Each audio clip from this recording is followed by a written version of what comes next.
Hi everyone, this is Jazz and we are here at City of Dreams.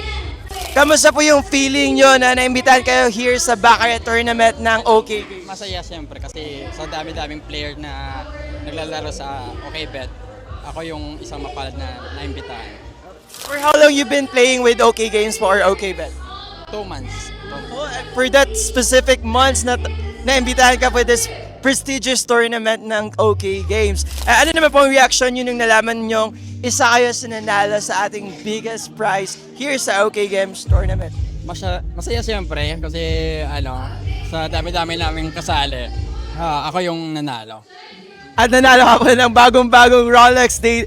At ano naman po ang mensahe niya sa ating OK Games at sa bumubuo ng OK Games? Thank you sa mga bumubuo ng OkBet, sa lahat-lahat ng mga mga player. Good luck, tsaka dapat enjoy lang. Huwag masyadong stress sa paglalaro. Again, sir, thank you so much for coming here in our event. Hope you enjoyed the night and thank you so much.